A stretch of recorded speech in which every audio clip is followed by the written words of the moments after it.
Bienvenida al doctor Jonathan Hernández Pérez de la hermana República de México. La hoja de vida del doctor Jonathan que nos va a acompañar esta semana, él se desempeña como investigador asociado en el Instituto de Investigaciones Bibliotecológicas y de Información de la UNAM, en donde trabaja temas como infodiversidad, acceso a la información y desinformación. Forma parte del Seminario Información y Sociedad del mismo instituto y es profesor del posgrado en Bibliotecología y Estudio de la Información. Ha sido presidente del Colegio Nacional de Bibliotecarios, AC. Ha sido parte de la Junta de Gobierno de la Federación Internacional de Bibliotecas y Asociaciones Bibliotecarias, IFBLA. En el 2020 obtuvo el reconocimiento de Distinción Universidad Nacional para Jóvenes Académicos RDU-NJA de la UNAM. Universidad Nacional Autónoma de México. Actualmente preside el Comité de Libertad de Expresión y Libertad de Acceso a la Información FAIFE de la IFLA. En esta semana, su tema guarda relación con la biblioteca e inteligencia artificial, promoviendo entornos infodiversos. En el primer día tratará la infodiversidad en Internet, la inteligencia artificial en biblioteca, el segundo día, el tercer día, inteligencia artificial e integridad de la información. En el cuarto, inteligencia artificial e integridad académica. El quinto, ética e inteligencia artificial. Con este semblante y este panorama y esta dotación de datos del doctor Jonathan Hernández, le damos la más cordial bienvenida y, doctor, está usted al mando de su diplomado. Muchísimas gracias, profesor Máximo Morales. Pues bueno, bienvenidas a todos a esta sección, a esta semana que vamos a tener en esta virtualmente. Es un gusto estar aquí acompañando a ustedes y también agradezco mucho la invitación por parte del profesor Máximo y de la Facultad de Humanidades. Denme un segundo. Bueno, ya me presentaron brevemente. También les comento que estoy a su entera disposición aquí en mis correos que voy a dejar hacia el final. Y pues bueno, es un gusto estar aquí. Un saludo desde Ciudad de México, desde la Universidad Nacional Autónoma de México, en donde laboro en el Instituto de Investigaciones Bibliotecológicas y de la Información. Es un gusto también ver a tantas personas aquí reunidas y trataremos de ir viendo, tratando de hacer muy dinámico digamos, este módulo que va a iniciar el día de hoy. Por supuesto, siéntanse libres de hacer cualquier pregunta, de indicar si voy muy rápido, si necesitan que me detenga en algún momento. Y si no veo sus comentarios, le pediría tanto al profesor Máximo, si me pueden decir si hay alguien que quiera que me detenga, etcétera. Entonces, voy a compartir pantalla para poder iniciar.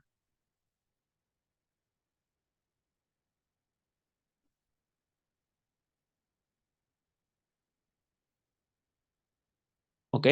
Se supone que ustedes están viendo mi pantalla. Me avisan si no la ven. Entonces, pues bueno, vamos a comenzar este diplomado que, como ustedes saben, ya tuvieron una semana, que espero que haya sido muy fructífera. El diplomado Transformación Digital en la Bibliotecología, Inteligencia Artificial, Hiperconectividad y Competencias Tecnológicas, pues realmente lo que está poniendo en la balanza es justamente la importancia que tiene la inteligencia artificial en varios aspectos de nuestro trabajo, no solamente en bibliotecas, sino en este módulo vamos a ver un poco más allá de las bibliotecas, de cómo está afectando a la sociedad en general y de cómo está afectando y cómo va a afectar también positiva y negativamente todas las actividades que vamos a tener como seres humanos, porque la inteligencia artificial es un campo en el cual, y seguramente ustedes ya lo saben, y por eso también están aquí, ha invadido prácticamente todos los sectores de la sociedad, sectores productivos, sectores educativos, de gobierno, etcétera. Y bien, esto era una dinámica de conocernos. Este es un saludo. Ya se dio mi semblanza curricular. Estoy al tanto de de los antecedentes de las personas de ustedes que nos están aquí escuchando. Me agrada mucho que la gran mayoría sea del área bibliotecológica, aunque por supuesto también son bienvenidos de distintas áreas, porque lo importante es retroalimentarnos y ver, ¿no?, qué puntos en común tenemos para fortalecer también nuestras actividades. Bien, ¿qué vamos a ver durante toda esta semana en este segundo módulo de este diplomado? vamos a comenzar el día de hoy con el tema de la infodiversidad, ¿no? Como bibliotecólogos, archivónomos, archiveólogos o digamos profesionales de la información en un amplio sentido, pues trabajamos con información, ¿no? Ya estamos en una sociedad inmersa, ¿no? Cuyo nombre lleva información, la sociedad de la información desde hace ya un par de décadas, ¿no? Entonces, estamos viendo muchos cambios en el entorno de la información como producto de distintos acontecimientos sociopolíticos. Incluso ahora se vienen otros cambios, las guerras que estamos viviendo en varias partes del mundo, conflictos, elecciones, vienen elecciones en más de la mitad del mundo, elecciones importantes, aquí en México tenemos, en Estados Unidos también tienen, etcétera. Entonces van a venir nuevas, de alguna manera, desafíos en cuanto a la información, como las fake news, más desinformación, y por supuesto aquí el actor importante va a ser la inteligencia artificial, ¿no? Pero para poder hablar después de inteligencia artificial en bibliotecas, de inteligencia artificial e integridad de la información, e integridad académica y sobre todo de aspectos éticos, tenemos que aterrizarlo en un contexto general, ¿no? ¿Qué es la infodiversidad? ¿Quién gobierna Internet? Vamos a hablar también de las plataformas el día de hoy, porque también hay varios autores que manejan que estamos ya en una sociedad plataformizada. ¿Y qué quiere decir esta sociedad plataformizada? Que más adelante voy a hablar de esto, es que ya todos estamos utilizando plataformas para todo, ¿no? Zoom, en estos momentos, ahorita estamos utilizando una plataforma que nos permite comunicarnos, que nos permite interactuar, que nos permite de alguna manera capacitarnos para algo, ¿no? Pero también utilizamos Facebook para convivir, pero también utilizamos algún, no sé, Uber, Didi o alguna aplicación para transportarnos, para pedir comida, para conversar, para hacer ejercicio, etcétera.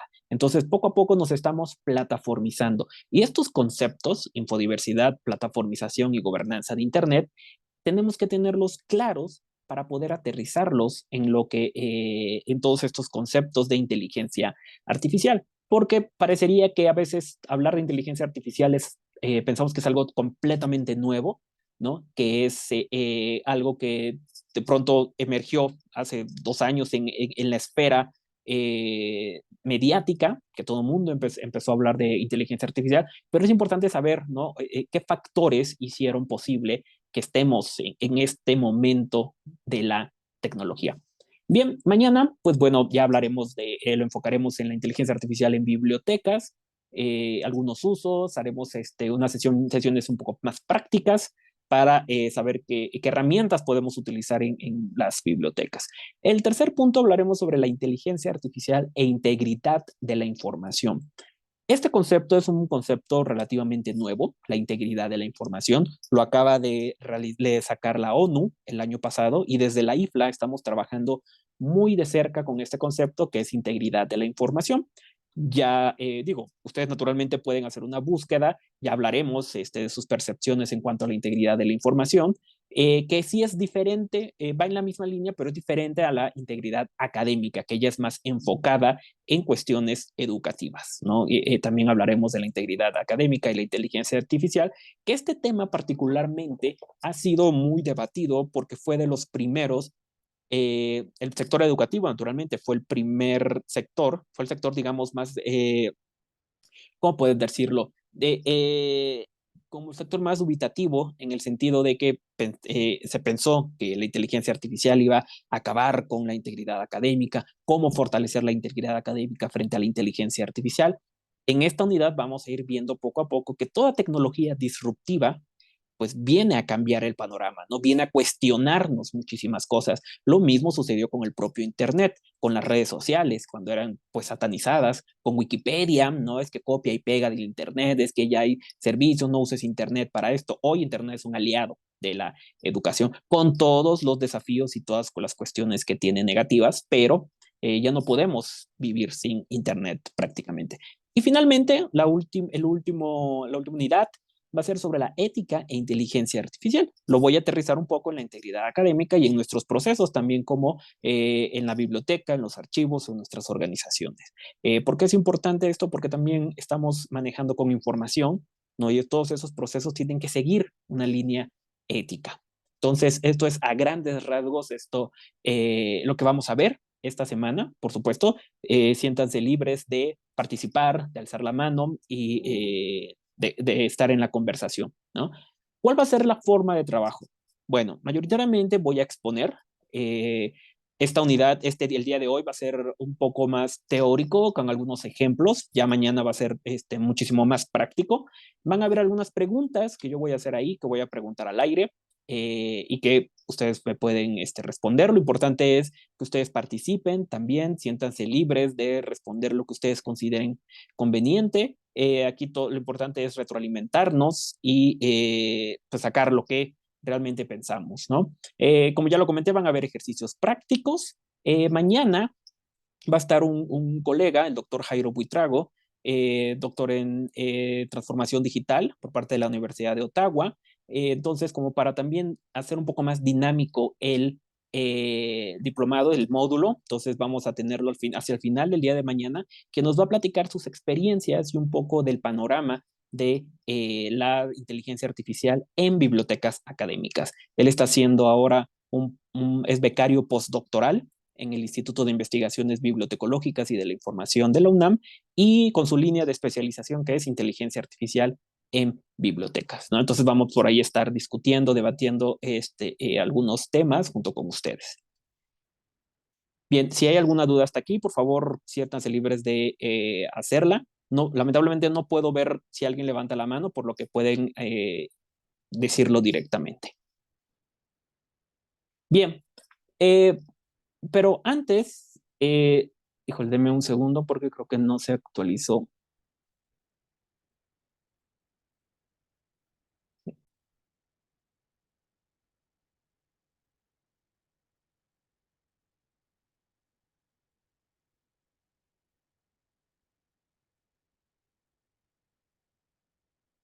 Ok,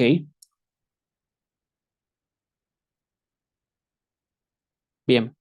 Eh, pues bueno, vamos a comenzar con lo que es la infodiversidad, la gobernanza de Internet y las plataformas. En un momento voy a actualizar el archivo. Y entonces, nos vamos a este concepto, ¿no? ¿Qué es infodiversidad? ¿A qué se refiere infodiversidad?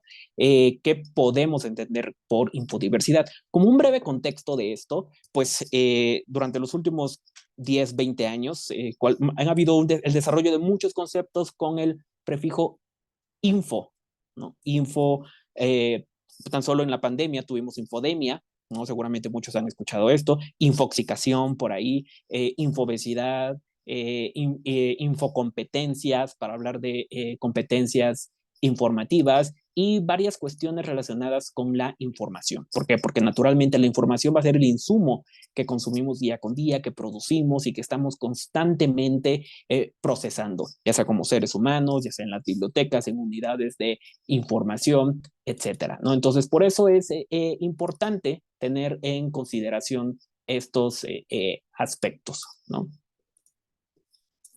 A ver, perdón, tengo que actualizar esto porque hay una diapositiva.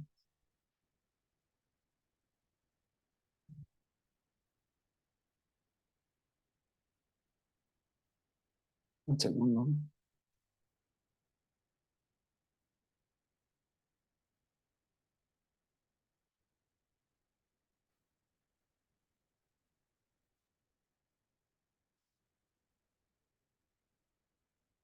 Nada más un segundo.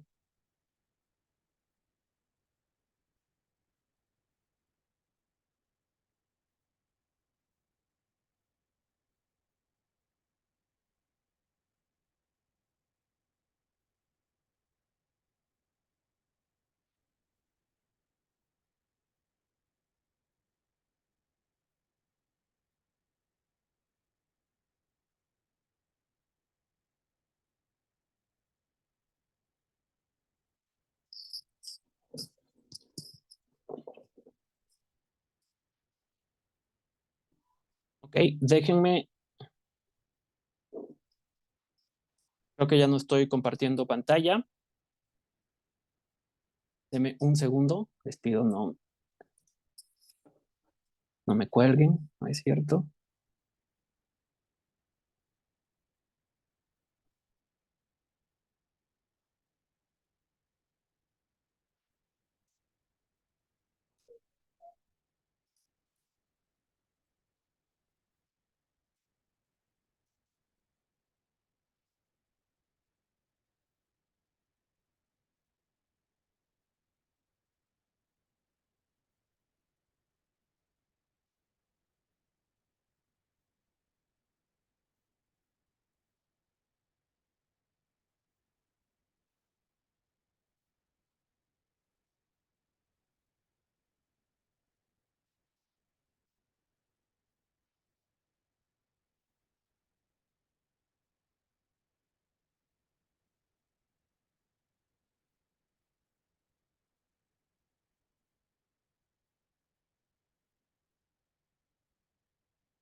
Ya está cargando.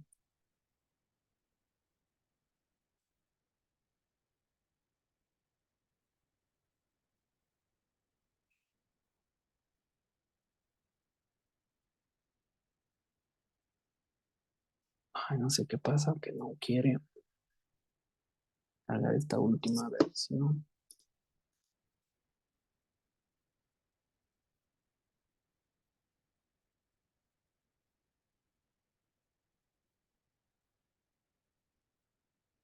Bueno, vamos a comenzar. Vamos a retomar esto. Una disculpa, pero como lo estoy descargando desde el iPad, pues bueno.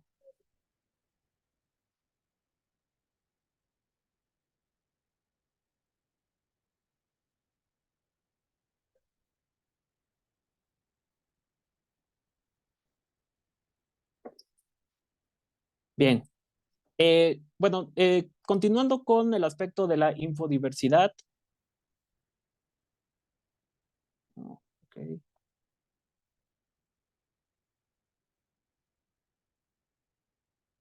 Bien, ya estábamos platicando que, pues bueno, se vienen estos conceptos de información que tienen el prefijo info. Entonces, es importante irnos hacia varios conceptos, un contexto atrás, ¿no? La infodiversidad. Entonces, sabemos que a través de los distintos periodos históricos que hemos tenido como seres humanos, pues hemos creado información de distintas maneras y en diferentes circunstancias, ¿no? Y esta información, pues naturalmente se ha ido diversificando, se ha ido expandiendo y ramificando hacia lo que hoy tenemos, ¿no? Desde cuestiones que ya conocemos y que a lo mejor no nos tocaron en nuestros tiempos. Aquí tenemos una breve imagen, ¿no? De lo que, de información que tenemos muy diversa, desde los disquetes, las tablillas de arcilla, las inscripciones en piedras, los CD-rooms, los mapas, ¿no? Hasta cuestiones un poco más las películas, las fotografías, que de hace algunas décadas, los tweets por ahí, ¿no? Entonces, por supuesto que esto va cambiando poco a poco y a partir de que el ser humano comenzó a registrar la información, ¿no? A registrarlo en piedra, registrarlo en mapa, registrarlo en papiros, etcétera, comenzó a tener un crecimiento exponencial esta información que se puede decir que ha tenido dos momentos importantes. La invención de la imprenta moderna, que permitió tener un acceso masificado a la información en ese momento, naturalmente con ciertas restricciones, pero de alguna manera empezó a democratizar la información con el desarrollo de la imprenta que tuvo de alguna manera su despunte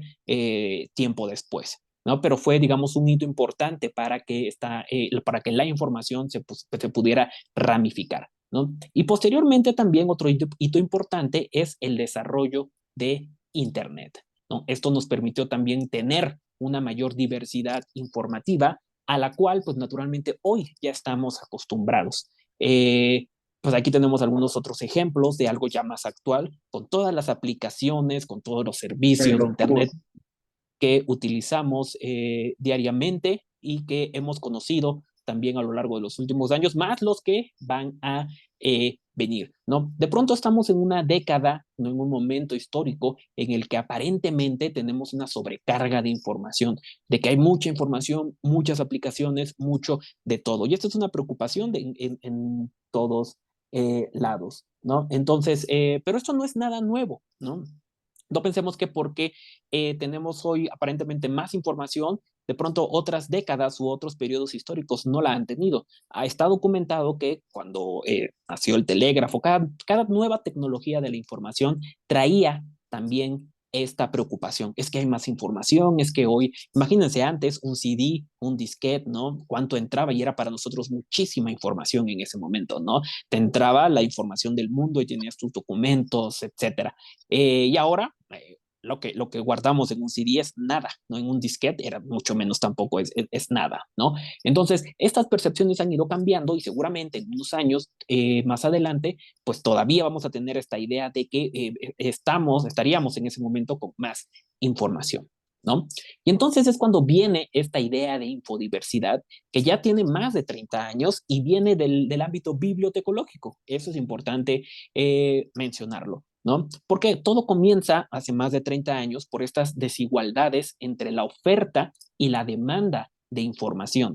Recordemos que hace por ahí 40 años se estableció este nuevo orden mundial de la información y el conocimiento, o conocido como el famoso en su momento NOMIC, ¿no? Que era precisamente por estas desigualdades que habían de, en la oferta y la demanda de información, cuando otros grandes países, Europa, Norteamérica, Estados Unidos, pues concentraban todos los flujos de información, ¿no? Entonces, de pronto comenzó este proyecto internacional de reorganizar los flujos globales de información, ¿no?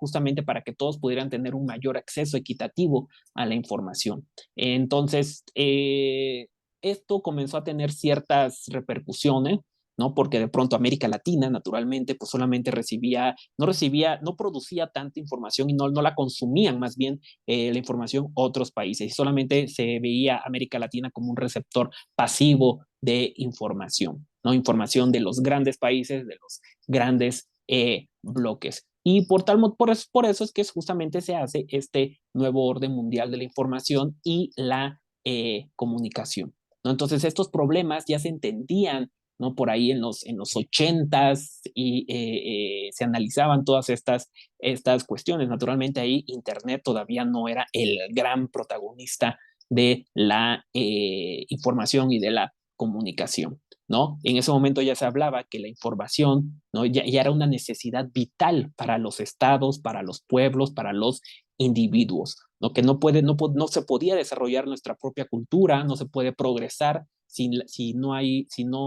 digamos, si estas sociedades no están correctamente informadas, ¿no? Y para tener esta información es necesario quien la organice, quien la ponga al público, quien la ponga, quien la organice, quien pueda de alguna manera hacerla disponible, ¿no? Y ahí es donde entran varios otros factores, ¿no? Entonces, fueron varios factores los que emergieron y se dieron cuenta de que teníamos que tener mayor diversidad en la información. Diversidad tanto en los soportes, diversidad en cómo se genera la información, en quién produce la información, ¿no?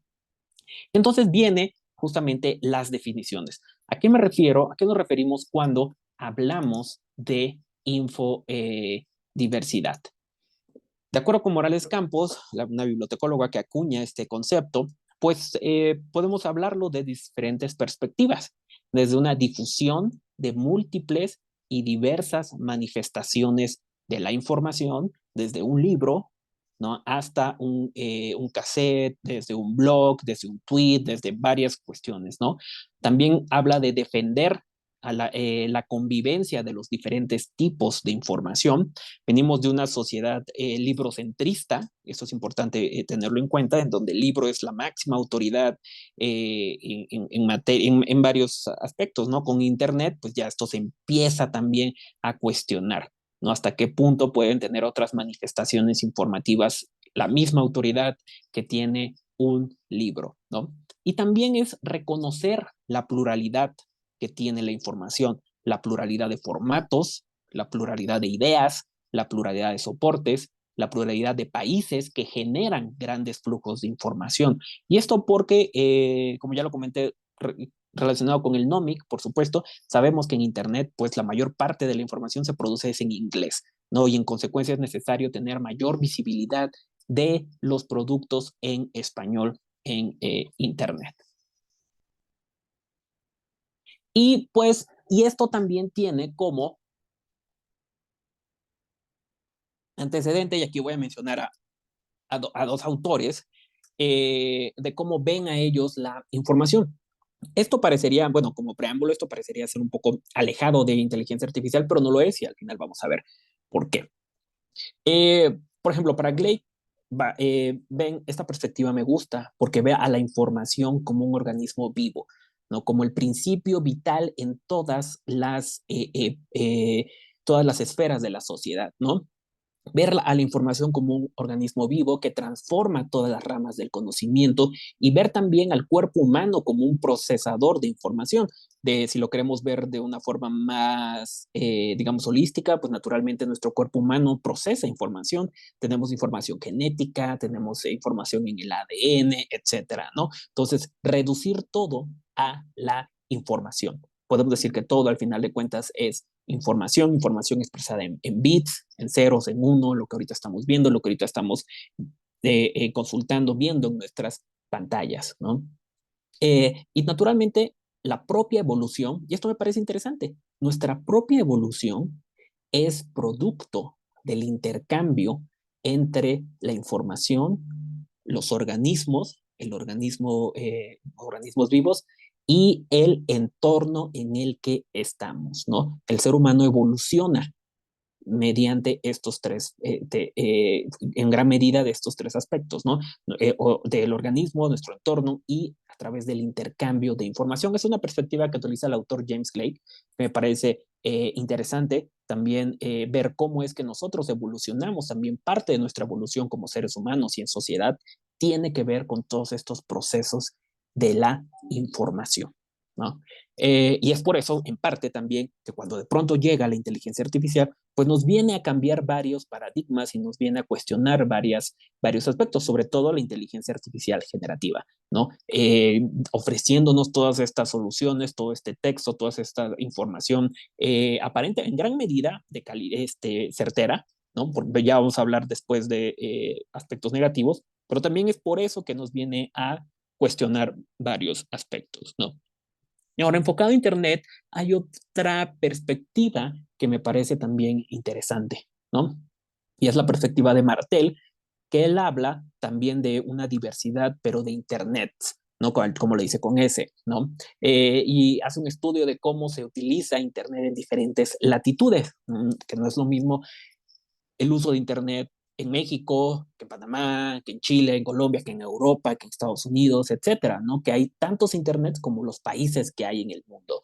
Y que Internet lo que hace es forjar la identidad local y al mismo tiempo conformar una identidad global, ¿no? Y además, ya lo que vamos a verlo en otro momento también, es la materialidad de Internet, y eso quiere también decir la materialidad de la inteligencia artificial. Muchas veces hablamos y vemos, pensamos al Internet como algo meramente en la nube o digital, ¿no? Pero olvidamos esta parte física de la tecnología, esta parte física de la inteligencia artificial, esta parte física del Internet, que es importante porque es a través de donde se controlan, ¿no? Varios accesos y varias cuestiones para que podamos nosotros estar justamente ahorita, ¿no? Entonces, estas dos perspectivas me parecen interesantes, la de Blake, la información como un organismo vivo, este principio vital que transforma prácticamente todo lo que estamos haciendo, ¿no? Y esta parte de que el cuerpo es un procesador de información, pues bueno, es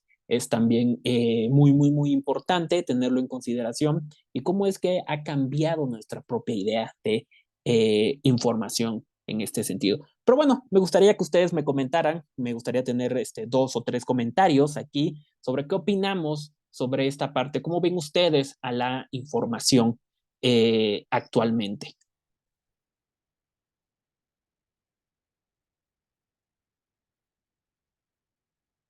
¿O qué opinan de estas ambas perspectivas? ¿Están de acuerdo? ¿No están de acuerdo? Sobre todo de la izquierda.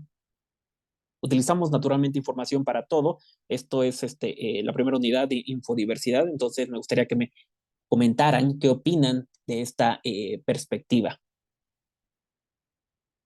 Pueden hablarlo directamente, porque no veo aquí si hay alguna manita o algún comentario. Buenas tardes a todos, profesora María Murillo. Ha sido bien interesante estas dos perspectivas de los autores porque la información es un recurso vital en toda la información. Si usted obtiene información, usted puede tener mejor decisión, mejor investigación y una mejor consulta para dar esa conclusión o hacer esa investigación que se requiere y sobre todo para atender a los usuarios, tanto internos como externos, de nuestras instituciones en las cuales laboramos. Muchísimas gracias, maestra. Sí, efectivamente vemos cómo esta importancia que tiene actualmente la información está en absolutamente todo y además, por supuesto, estas profesiones, esto es algo muy importante, ¿no? Como profesores en el ámbito de la información, pues lo estamos viendo, cada vez hay más demanda de personas, ¿no? Que tienen algunos conocimientos en varios ámbitos, pero de la información, y es por eso que estamos en esta sociedad de la información, porque está orientada hacia los servicios. Y ahora con la inteligencia artificial, especialmente la generativa, pues bueno, también se trata de ver quién es el que sabe cómo utilizar la inteligencia artificial. Muchos trabajos ya están enfocando o pidiendo también ciertas habilidades en inteligencia artificial, ¿no? Entonces, por eso es importante. Si alguien más quiere comentar, adelante. Si no, unos segundos en lo que pasamos a lo siguiente. Ok. Bien, y entonces, para hablar de infodiversidad, tenemos que hablar también de varios aspectos aterrizados en Internet. Estos aspectos han sido desarrollados tanto por el autor original como por mí, por el que suscribe, para que se tenga claro, ¿no? Cómo es estos eslabones de la infodiversidad aplicados en Internet y que de alguna manera fueron el nicho también para la inteligencia artificial generativa. Vamos a hablar después de cómo es que se entrena la inteligencia artificial generativa, ¿no? La inteligencia artificial generativa tiene que entrenarse para poder ofrecer todos estos resultados tan acertados o no tan acertados que se generan, ¿no? Imágenes, etcétera. La inteligencia artificial se tiene que nutrir de algo, se tiene que nutrir de información, naturalmente, para poder generar resultados, ¿no? Entonces, ¿y de dónde se va a nutrir? De bancos de datos, de información en Internet, de información libre, de varias fuentes, ¿no? De una diversidad informativa en Internet es donde se nutre la inteligencia artificial.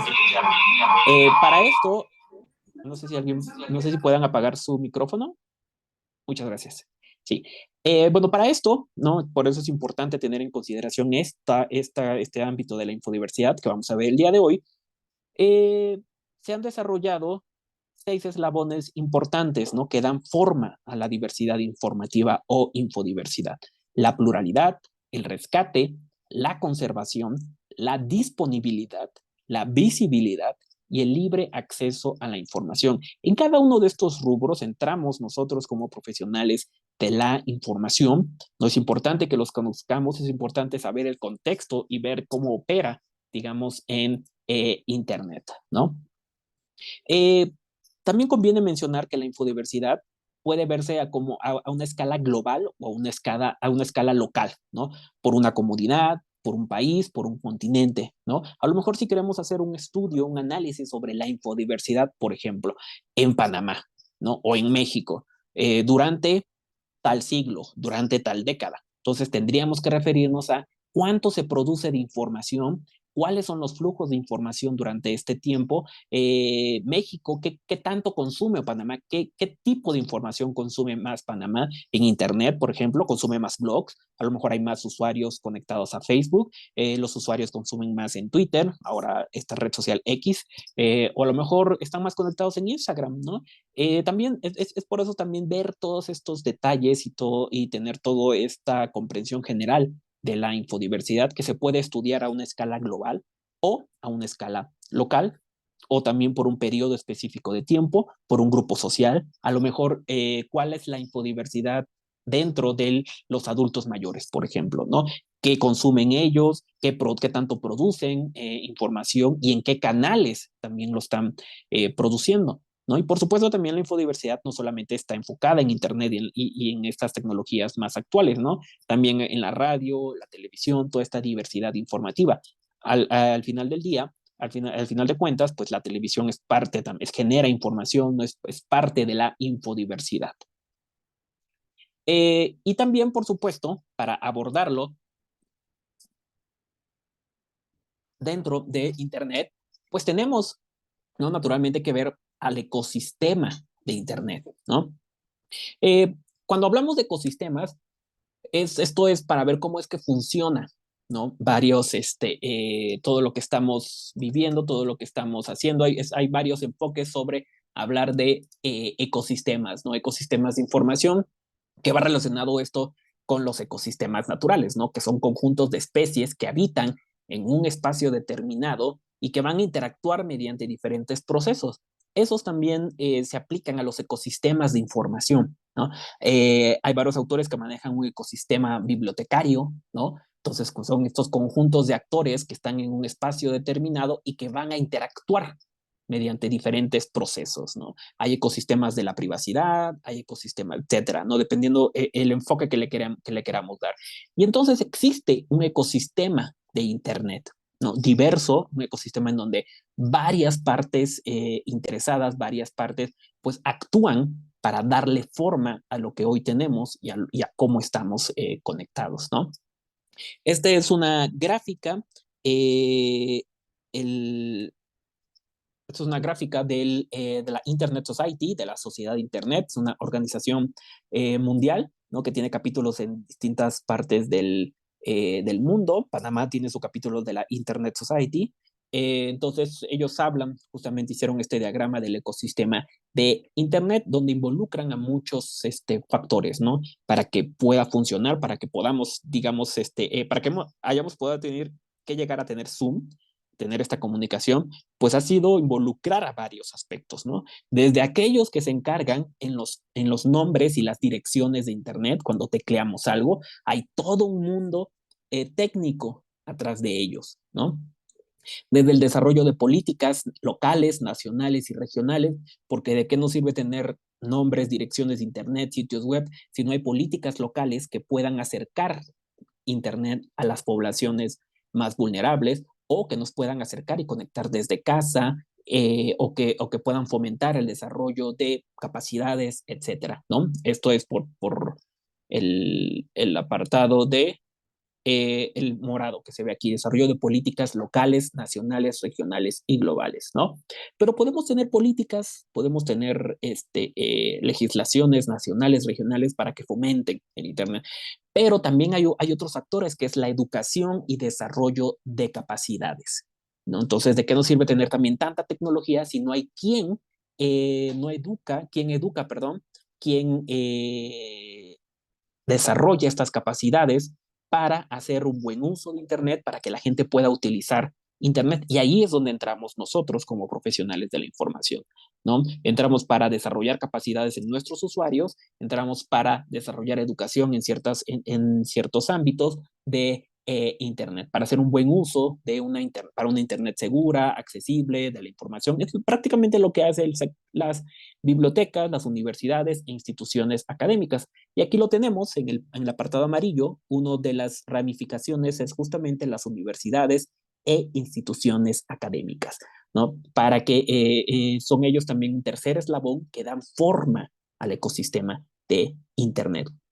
Y naturalmente, otro eslabón son los usuarios, ¿no? Sin ellos, naturalmente, Internet no sería lo que sería, ¿no? Porque Internet, al final de cuentas, es una red que le da el poder al usuario de generar contenidos para nutrir a Internet, ¿no? Y los usuarios, aquí hay que verlos en grandes rasgos, no es solamente el usuario, aquel usuario que podría venir a la biblioteca, un usuario individual, por así decirlo. No, los usuarios pueden ser personas, pueden ser empresas, pueden ser gobiernos, pueden ser organizaciones nacionales, organizaciones de la sociedad civil, etcétera, máquinas o dispositivos, los toma aquí, ya hay máquinas automatizadas que se toman como un usuario del ecosistema de Internet, los creadores de servicios, etcétera. O sea, dentro de la rama de usuarios también se ramifica para ver todas estas opciones.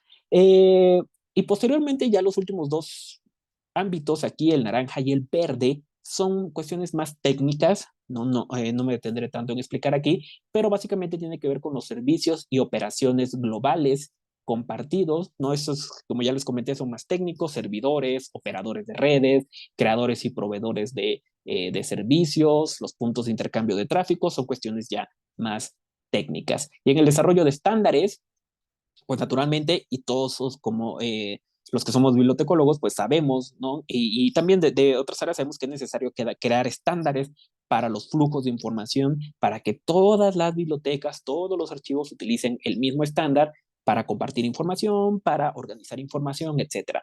También hay un apartado para que los estándares sean abiertos en Internet y todos podamos utilizarlo y todos podamos entrar a una misma página sin problema desde desde cualquier otro continente, desde cualquier otro país, estado, en diferentes computadoras, ¿no? Para eso son los estándares.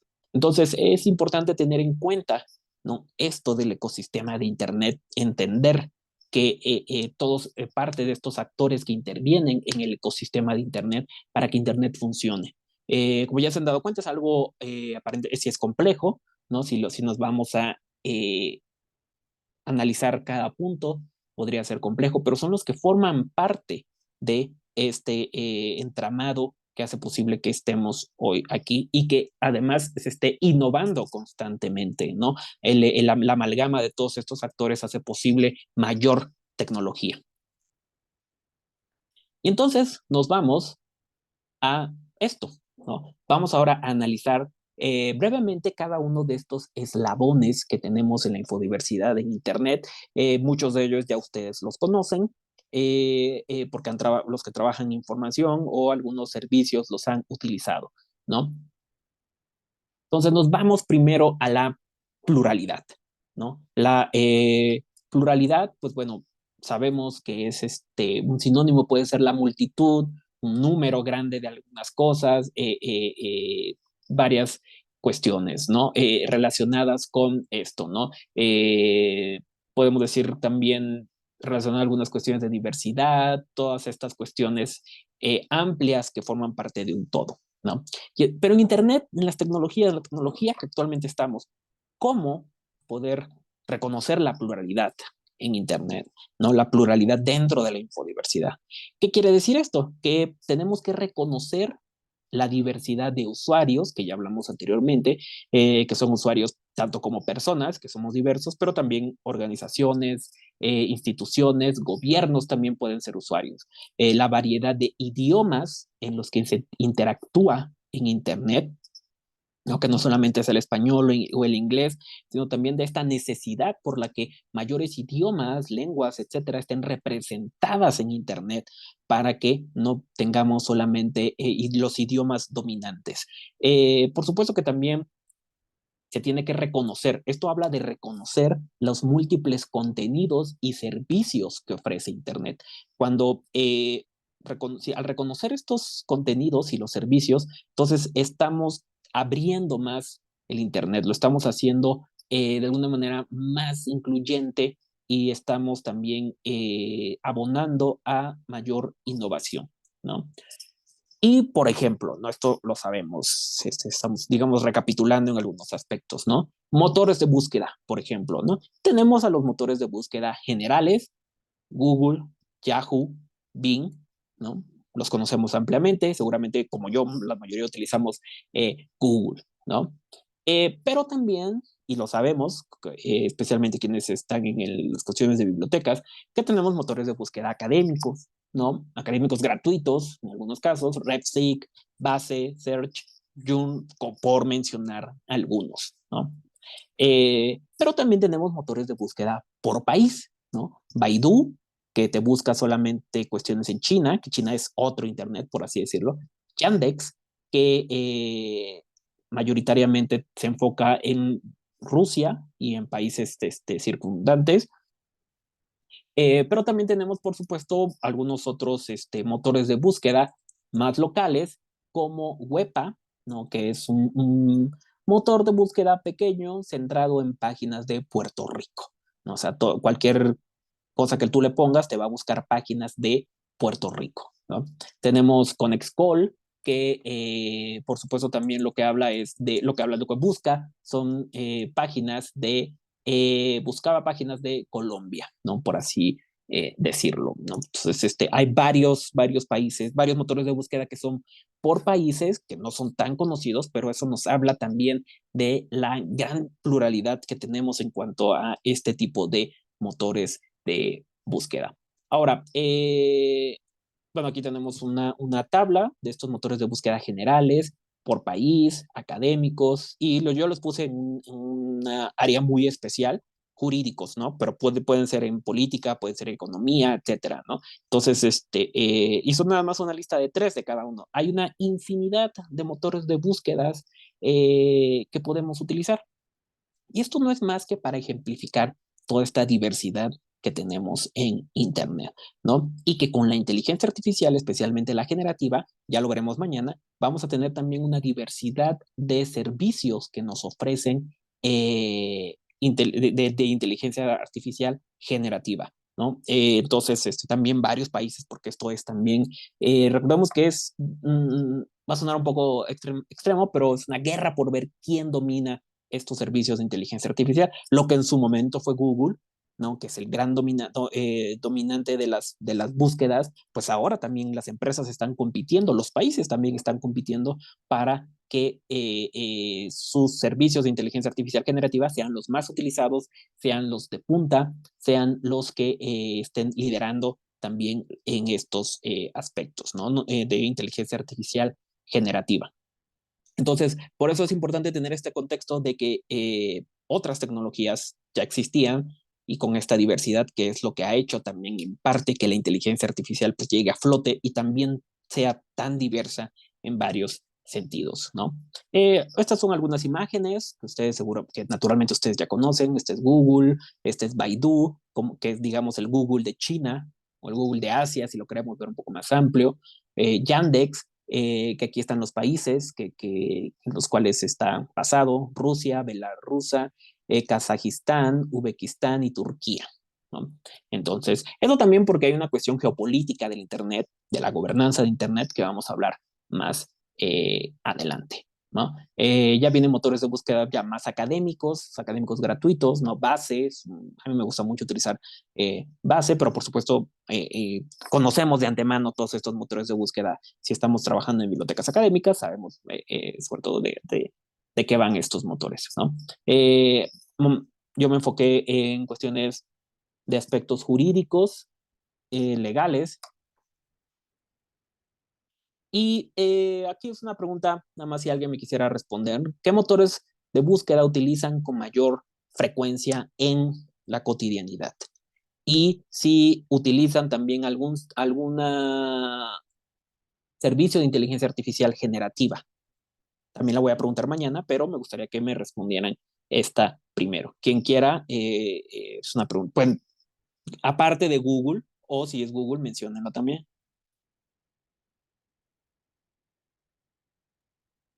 Ópera.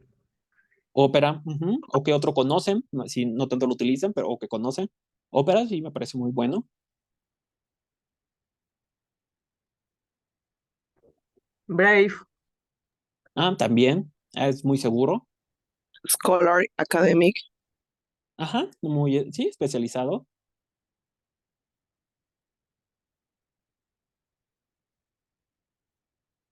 Ok, muchísimas gracias. Sí, esto ya de antemano ya lo sabíamos, pero a veces es importante porque no lo tenemos tan contextualizado, ¿no? Y a veces se nos olvida o pasamos por alto, ¿no? El contexto en el que estamos en Internet. Y pues bueno, un punto es un poco más técnico, pero nada más lo vamos a repasar un poco, que también tenemos que ver con la pluralidad de los dominios de Internet, ¿no? Porque Internet se sostiene en este sistema de direcciones atribuidas y administradas por una organización importante que es la ICANN, que es la Corporación de Internet para la Asignación de Nombres y Números, ¿no? Que ellos básicamente lo que hacen ellos es proporcionar direcciones numéricas de protocolo de Internet para que se puedan traducir en letras y ahora ya símbolos, ¿no? Entonces, el DNS, que es básicamente el sistema de nombres de dominio, o DNS, que utilizamos diariamente, es un sistema diseñado para que Internet sea accesible para todos nosotros, ¿no? Y es la forma en la que los equipos informáticos que conforman Internet se encuentren entre sí. Aquí tenemos un ejemplo, ¿no? Podemos teclear 132.248.176.26 o traducido gracias a los DNS como www.humanidades.unam.mx, como un ejemplo, ¿no? Pero así cada dirección tiene su dirección numérica. Disculpe, profesor, ¿usted no va a compartir el PPT? Sí, claro, se lo haré llegar al profesor Máximo para que él se los haga llegar a su vez. Ok. ¿En qué estaba? Ah, perfecto. Sí, entonces estos dominios de Internet, eso se traduce en esto, ¿no? Y esto es importante, aunque como lo mencioné es un poco más técnico, porque de ahí viene toda una gran diversidad. Ya conocemos, ¿no? La cual lo conocemos y utilizamos diariamente. Estos dominios de nivel superior geográfico, ¿no? Por ejemplo, que tenemos páginas .cl de Chile, .br, Brasil, .mx de México, y sucesivamente todos los países van a tener su propio identificador regional o de cada país, ¿no? Entonces, y eso también abre toda una gran posibilidad para que no se repitan los nombres y abre también una gran pluralidad de sitios web, ¿no? Que además de los países tenemos los genéricos, ¿no? Que también ya conocemos, .com, .edu, .org, y como hay muchísimos, cada vez, cada año, están abriéndose más. Estos ya son los básicos, pero Internet está creciendo. Entonces, Internet ya llega a un punto en el que ahora se utilizan más plataformas, pero también siguen siendo muy importantes los sitios web. Entonces, sigue creciendo, cada vez hay más gente pidiendo más sitios web. Naturalmente, estos dominios tienen que crecer, ¿no? Hay mucho, como ya, esto es una pequeña gráfica de los tipos principales de dominios, pero por supuesto, esos se han ramificado de manera, pues, de manera muy amplia, ¿no? También, por ejemplo, también hay una variedad de dominios, como ya lo hablamos del .com, .mx, algunos sin .com, por ejemplo, Google. Cualquiera de estos tres te remite a la página principal de Google, si hacen algún tipo de ejercicio con este. Google.com.mx te lleva al sitio de Google México, Google.com al de Google, pero también los algoritmos lo ponen en México, etcétera. ¿No? Uno puede entrar con una diversidad porque algunas empresas compran también todos estos dominios, ya sea para evitar duplicidad, para evitar que terceros compren estos dominios y los puedan utilizar para otros fines, ¿no? Y esto es lo que les mencionaba, por ejemplo, esto es un ejemplo de mi universidad, que se llama UNAM, Universidad Nacional Autónoma de México, que uno puede entrar .edu.mx ya no tanto, pero porque es .mx, pero también tenemos una UNAM en Namibia, que es la Universidad de Namibia, ¿no? En África. Entonces, si bien puede uno entrar a través de www.unam.edu.mx, aunque es un poco más complicado porque necesitas tener una clave, pero el identificador de país es lo que nos va a hacer la diferencia, ¿no? Entre la UNAM MX de México y la UNAM NA de Namibia, ¿no? Y ejemplos como estos hay muchísimos en todos lados, ¿no? En muchas partes. Un segundo. Ok, y entonces, ¿por qué es importante que yo comente esto? Porque los dominios de Internet no son más que el reflejo de la diversidad de información que presentan las páginas web, que puede ser información académica, popular, información demandada, especializada para cierto sector, con contenido muy específico y una gran cantidad diversa de fines de las páginas web, que ya lo sabemos, que ya tenemos, pero es importante mantenerlo, digamos, tenerlo en este contexto para poder, ¿no?, aterrizar muy bien y de pronto hacia dónde vamos. Estas son las bases, de alguna manera, que han permitido que mayor tecnología se comience a generar hasta llegar a la inteligencia artificial, ¿no? Y pues bueno, finalizando con este punto de la pluralidad, pues tenemos una gran variedad de redes sociales. Uno a veces pensaría, y me ha tocado que como nada más uno está en Facebook, en Twitter o en Instagram, que solamente esas redes sociales existen, ¿no? Pero afortunadamente Internet es tan amplio, es tan diverso, que tenemos redes sociales desde, por ejemplo, la segunda, Moterus, para aficionados de la moto, las FM, ya no se utiliza tanto, pero fue muy popular para aquellos que les guste la música, ResearchGate, que son más redes sociales académicas, Scholarly Hub es una red social más académica, pero sí, hay muchísimas redes sociales dependiendo de cada gusto o cada cuestión en particular. Facebook es un monstruo, y dentro de Facebook también hay grupos, naturalmente, grupos para los ciclistas, grupos para esto, y entonces se van conformando otras subcomunidades virtuales dentro de una gran red social, ¿no? Pero también hay otras redes sociales que son aparte y que son también muy diversas, ¿no? Entonces, esto ha sido en cuanto a pluralidad, pero así como también hay de redes sociales, hay una pluralidad de muchísimos otros servicios, y en donde la característica más importante, y esto hay que tenerlo en cuenta para mañana, es que el usuario va nutriendo todos estos servicios. Nosotros vamos nutriendo a estas redes sociales con nuestro contenido. Ya mañana hablaremos del contenido generado por el usuario y la diferencia al contenido generado por inteligencia artificial. Pero esta parte nosotros la vamos nutriendo, nosotros vamos haciendo que Internet esté creciendo con nuestras fotos, con nuestros comentarios. El simple comentario que ponemos en Facebook es un contenido generado por el usuario, por nosotros, que va abonando, ¿no?, a que Internet se esté creciendo, tenga tanta información y esté evolucionando, ¿no? Todos estos pequeños contenidos. Y ahora imagínense la cantidad de usuarios, de millones de usuarios en Internet, la cantidad de estos servicios. Entonces, ¿cómo es que se va haciendo esto, va evolucionando, ¿no? Y pasamos al siguiente eslabón de la infodiversidad, que es el rescate, ¿no? ¿Qué quiere decir esto? Que el carácter cíclico de la información, con esto me refiero a que el hecho de que la información nueva se basa en información previa, esto es, digamos, un precepto. Quien genera información lo hacemos basándonos en información que hemos leído, que hemos absorbido por incluso nuestros sentidos, que hemos visto, que hemos olfateado, lo traducimos en texto, nuestras sensaciones, etcétera, ¿no? Todo se basa en información previa. Esto no hace sino poner de manifiesto que tengamos cada vez una mayor necesidad por rescatar la información del pasado en sus variadas representaciones, ¿no?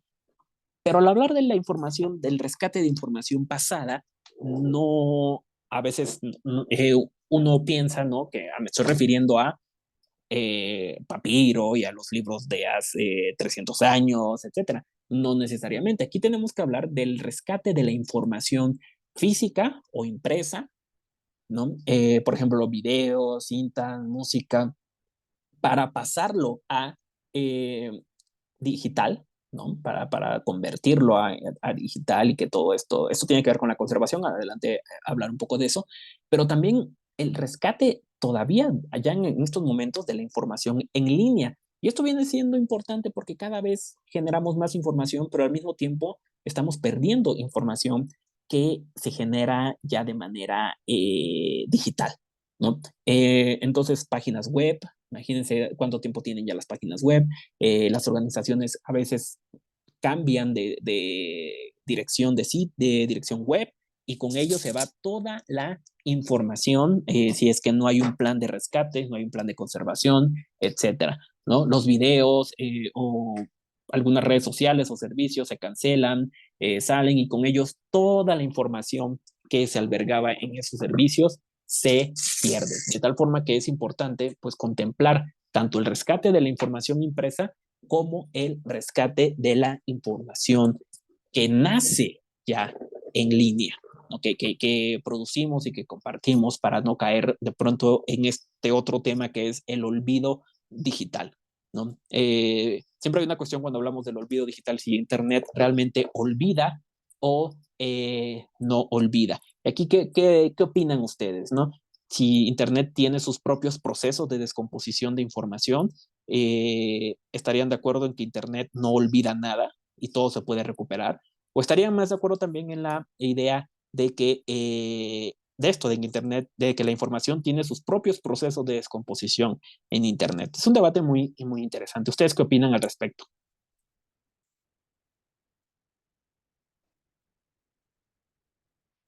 Serían entre estas dos opciones, si Internet olvida o Internet no olvida. Presente. Yo considero que es algo un poco contradictorio, o sea, hasta cierto punto eh, hay como un cierto porcentaje de que se puede decir que sí olvida, o Ujú, más bien como que actualiza, ¿sí?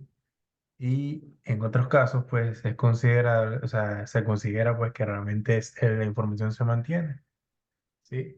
Pero si lo llevamos a gestión de información, o sea, el proceso que corresponde, se puede decir que olvida incluso páginas, la información que contiene, todo lo que corresponde a lo que antes se conseguía con más facilidad, claro. con el tiempo se va, pienso yo. Y se va, o en el, digamos, mejor de los casos, digo, tiene su propio proceso de descomposición, pero en el mejor de los casos hace más difícil Ajá.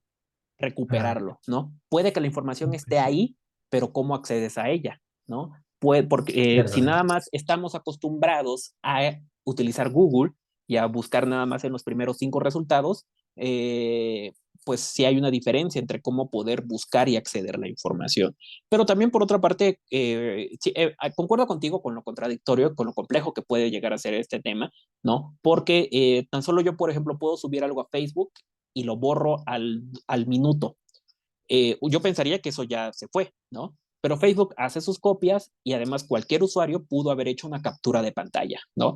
Y ya la guardó y lo mandó a muchas personas. Ese podría ser un ejemplo. Otro ejemplo también podría ser del proceso de descomposición, de que yo tengo mi sitio web, de la biblioteca, y de pronto mi institución cambia de nombre, ¿no? O le cambio el nombre a la biblioteca. Hago otro sitio web, pero me olvido de hacer una copia de ese sitio web. Entonces, aparentemente la información se fue, aunque hay algunos servicios que hacen todo esto, ¿no? En cuanto a gestión de la información, concuerdo contigo, sí hay muchos procesos que hacen posible que la información se pierda, ¿no? Afortunadamente, cada vez hay desarrollos más sofisticados que guardan, que hacen capturas de todo lo que se sube a Internet. Esto para bien o para mal, ¿no? Porque ya entramos en otros, en otros temas como el derecho al olvido, que tanto tu información personal esté ahí, que tanto te persigue el pasado en cuanto a lo que tú has posteado, etcétera, ¿no? Pero bueno, es para esta idea. Si alguien tiene algo más que comentar, adelante. ¿Ok? Profesor, buenas tardes. Hola, buenas tardes. Buenas tardes. Cuando usted hace el ejemplo de que alguien puede haber tomado captura, puede haberlo enviado a otras redes, eso se trataría como de un reciclaje de la información. Cuando hace. No necesariamente, o sea, si yo hago una captura de pantalla, por ejemplo, alguien puede hacer una captura de pantalla de esto, ¿no? Lo guardo ahí, etcétera, no necesariamente podría ser reciclaje. Cuando ya lo utilizo para otros fines, dependiendo, ya podríamos hablar de un reciclaje o de un... Lawrence Lessig, el creador de las Creative Commons, tiene esta idea del remix, que es cuando se utiliza una pieza informativa y se hace un collage, o se hace un collage, no como, o sea, se genera otra pieza informativa mezclada de diferentes cosas, ¿no? Entonces ahí ya podríamos hablar de un remix o de un reciclaje, por así decirlo. Yo me refería también a esto de que alguien hace una captura y lo manda a otra persona, ¿no? Entonces, y el autor original lo pudo haber borrado, pero ya circula por varias cosas, ¿no? O sea, por ejemplo, alguien hace captura pantalla de esto, yo voy a hacer captura pantalla, ¿ya vieron? Hice una captura de pantalla, lo guardo, lo mando a mis 30 contactos de WhatsApp y ya lo tienen en ese momento, ¿no? Entonces, se va guardando, se va pasando, etcétera, se pudo hacer una información viral, etcétera, y yo lo pudo haber borrado desde la fuente original. Es una de las bondades que tiene Internet, ¿no? Esta capacidad de que cualquiera puede guardarlo en ese momento en menos de 5 segundos, ya está. Pero también, por otra parte, también alguien puede subir algo a Internet a una página y hay robots que hacen captura de pantalla. Y aquí es donde paso a la siguiente diapositiva, que es, por ejemplo, el archivo de Internet, el Internet Archive. las propias bibliotecas que hacen archivado web. Les tengo nada más 2 ejemplos, otro más en cuanto al sonido, pero entonces cuando ya se hacen estos servicios que guardan y hacen capturas de la información. Entonces yo puedo utilizar estas capturas para reutilizarla, ese era el término correcto, reutilizar la información que de aquí obtengo. No sé si hay alguna otra duda en este aspecto. ¿Han utilizado algunos de estos servicios? Creo que el Internet Archive es el más popular, pero me gustaría si alguien, si sí lo ha utilizado, nada más que mencione sí o no. El primero, yo he utilizado el primero. Ok, muchísimas gracias. Y digamos, yo también lo he utilizado, me parece una herramienta maravillosa. Es, digamos, el gran archivo de Internet que tiene páginas web desde hace muchísimos años, que lo que hace es capturar páginas web cada cierto tiempo para preservarlas. Porque, seamos sinceros, hace 10 años, bueno, no, hace 20 años, ¿no? Que bueno, en los 90, en los albores de Internet, ¿quién se iba a dedicar a capturar las páginas web, ¿no? ¿Quién iba a pensar que en 20 años las páginas web de ese momento iban a ser objeto de estudio, de investigación por parte de los, incluso ya historiadores, bibliotecólogos, archivónomos, etcétera, ¿no? Afortunadamente, varias bibliotecas lo han hecho. Naturalmente, esto les corresponde más a las bibliotecas nacionales. Hay archivos web, archivos de sonidos web y una gran cantidad de archivado web que se tiene, ¿no? En cuanto al Internet Archive, por ejemplo, esta es la página, pero, por ejemplo, este es un ejemplo de mi universidad, ¿no? Esta es una captura de pantalla que tiene el Internet Archive de febrero de 1999, de cómo era el sitio web de la Universidad Nacional Autónoma de México en ese momento, que naturalmente seguía todas las mismas, digamos, directrices, por así decirlo, de ese momento para las páginas web. Hoy la vemos así y decimos, no, pues sí, lo arcaico de la página web, ¿no? De lo que era la página web, pero lo estamos hablando de 1999. Entonces, el archivo de Internet tiene un gran, un gran archivo, ¿no? De todas estas páginas web. ¿Por qué es importante? ¿Qué tiene que ver esto mañana con la inteligencia artificial? Porque si uno le pide a una inteligencia artificial generativa, de imagen, hazme un sitio web como si fuera en los 90, ¿no? ¿De dónde sacaría la información la inteligencia artificial generativa? ¿Cómo es que la inteligencia artificial generativa va a saber cómo era un sitio web en los 90? Tiene que nutrirse de algo, tiene que tener antecedentes, tiene que tener contexto, como todo. Y lo mismo con una persona, si te preguntan algo, tienes que tener cierto contexto, ¿no? De haberlo visto, de haberlo leído, de haberlo, etcétera.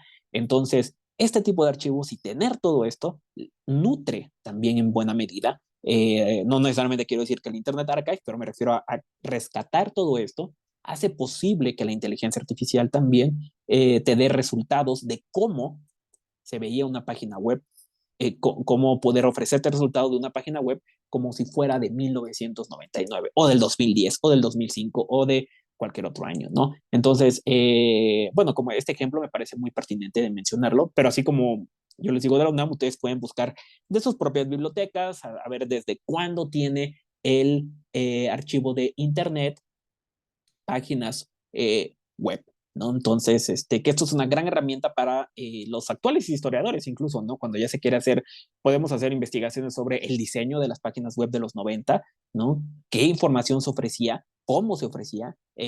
Los colores, etcétera, de distintas formas, ¿no? Entonces, por eso es importante también tener cómo contextualizar todo esto y además también, este segundo ejemplo, hay varias bibliotecas, quizá la más representativa es la Biblioteca del Congreso de los Estados Unidos, que hace colecciones, ¿no? En lugar de tener un archivo web, así como el Internet Archive, lo que hace esta biblioteca es tener colecciones, ¿no? Por ejemplo, hago una colección de las elecciones de Bill Clinton o la candidatura de Hillary Clinton o de Donald Trump, ¿no? Y hace colecciones de los sitios web más representativos o de los que albergaban más información y los hace mediante una colección, los guarda, desarrolla los mecanismos más pertinentes para su preservación y los ofrece, ¿no? Perdurando a lo largo de los años, ¿no? Entonces, eso también, y así lo hace de cuestiones abiertas, acceso abierto y todo eso, que la mayoría lo tiene, pues naturalmente la inteligencia artificial se puede nutrir también de todo esto. Entonces, son dos ejemplos en cuanto al rescate. ¿Alguna duda, algún comentario hasta aquí? Ok.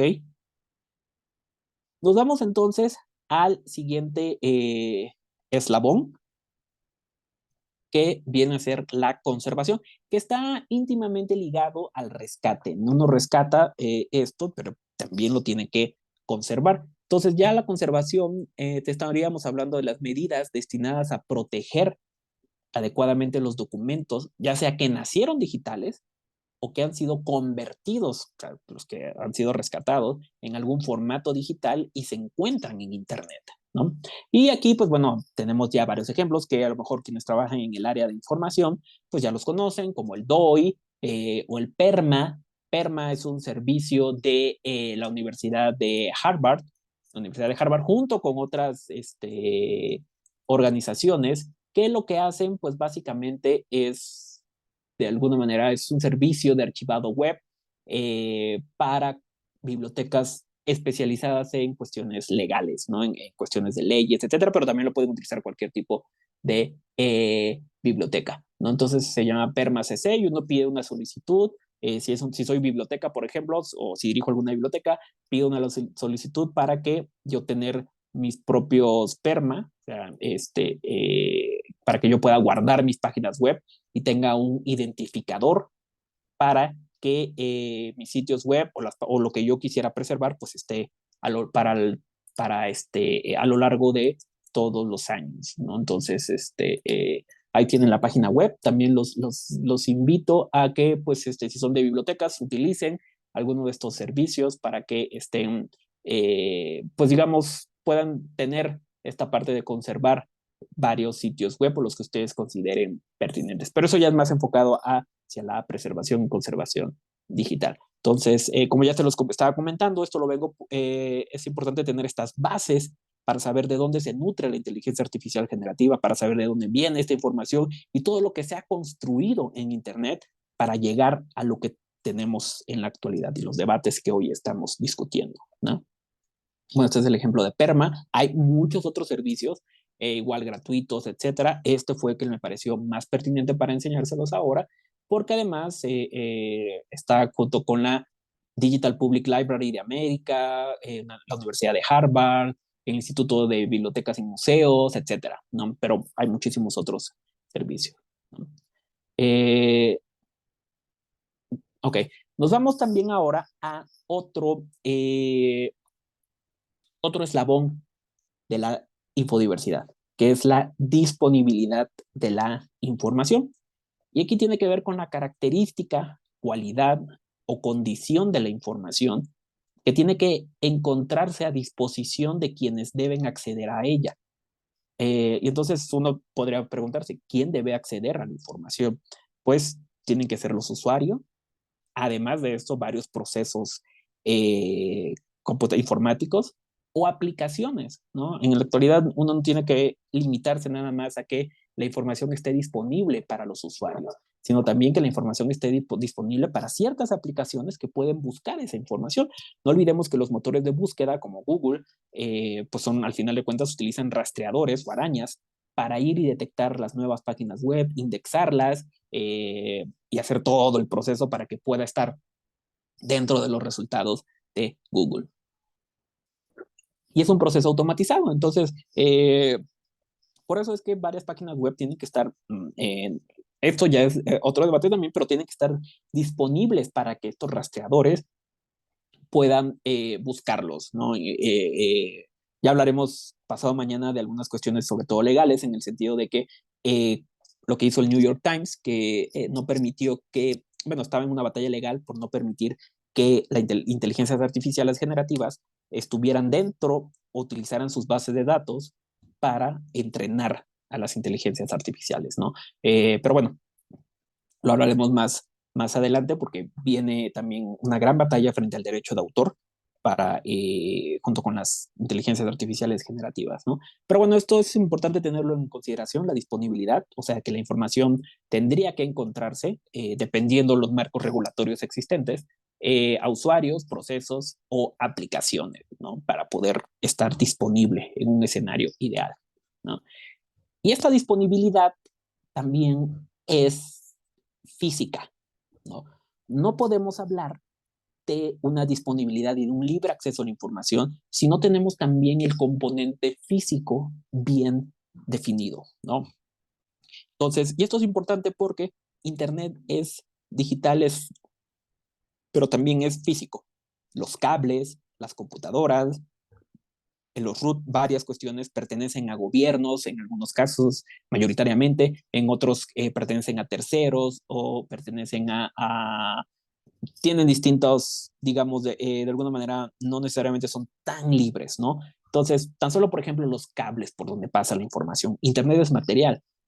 Aún así tengamos nuestros dispositivos, etcétera, mucha información pasa por cables y sobre todo por cables submarinos. Este es un mapa, seguramente algunos ya lo han visto, es el mapa de cables submarinos que cruzan todos los océanos y que hacen posible tener una conexión. Naturalmente hay internet satelital, pero que resulta más caro, no tan rápido, etcétera. Incluso el Wi-Fi, no tenemos el Wi-Fi, pero se conecta al cable y viaja por el centro de la Tierra, por la superficie, por arriba, por abajo, por los cables submarinos, etcétera, ¿no? Y entonces esos cables, pues uno dice, qué maravilla, tanta conexión, pero los países son en gran medida mucho, o algunas empresas son los dueños, y ellos también a través de estos cables pueden tener ciertas restricciones, cierta censura, ciertos mecanismos de control de la información, ¿no? Y aquí vamos a ver un pequeño ejemplo. Estoy aquí en la página del Submarine Cable Map. Entonces, pues para que vean cómo estamos, a ver, aquí están, este es un mapa interactivo, ¿no? Para que vean cómo estamos conectados, cómo es que Internet también es físico. Internet es algo tangible, de alguna manera. Cables, se ha discutido mucho como que la nube en realidad no es la nube, son servidores, en parte sí, en parte es cierto, pero también hay cuestiones como los cables, todo esto que pasa y nos conecta. Y también tiene que ver esto con la gran geopolítica de Internet y las comunicaciones, ¿no? Por ejemplo, hay países y regiones, imagínense nada más cómo está Asia, vean todos, pues por supuesto, estas conexiones, los puntos de contacto, etcétera. África, por supuesto, tiene menores puntos de aterrizaje frente a, naturalmente, como son submarinos, tienen que conectarse en pues los mares, en puertos, etcétera, ¿no? Por eso es que no ven ninguno. Ya los que están en tierra, pues ya van por arriba, por abajo, por otro lado. Veamos Estados Unidos, México, como tiene, hay otros países, pues imagínense Cuba, prácticamente aislado, y no le dan tantos cables otros países, porque les digo, esto tiene que ver con la geopolítica, y de ahí que el Internet es caro, costoso, lento, etcétera, ¿no? Vean Panamá, a quién pertenecen estos cables, nada más les damos clic. El Pan American Crossing Pack es un cable que atraviesa, que culmina en Panamá, pasa por Costa Rica, tiene un punto de aterrizaje en México, Tijuana y en Estados Unidos. Y es de Sirion Technologies. Aquí están los países, los puntos de aterrizaje. Costa Rica, México, Tijuana, Panamá y Grover Beach en California, en Estados Unidos, ¿no? Entonces, pero bueno, es nada más como una cuestión para ver que también Internet es físico, también Internet, pues bueno, puede estar sujeto a varias otras cuestiones de restricciones, ¿no? ¿Qué, digamos, les pareció este cable? ¿Ya lo habían consultado? O si tienen alguna opinión, un comentario, adelante.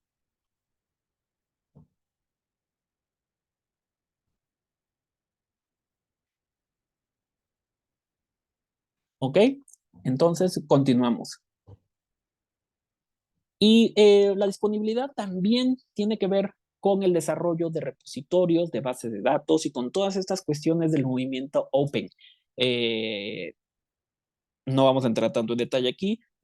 Ya sabemos que hay una gran sombrilla desde la ciencia abierta, que involucra el acceso abierto, la investigación abierta, los datos abiertos, ciencia ciudadana, etcétera, ¿no? Y esto también, además de los repositorios y las bases de datos abiertas, pues hacen posible tener una mayor disponibilidad de la información y, en consecuencia, más opciones para que la inteligencia artificial generativa busque, se nutra de información, ¿no? Entonces, por eso es tan importante tener en cuenta esto, ¿no?, de la disponibilidad para la inteligencia artificial.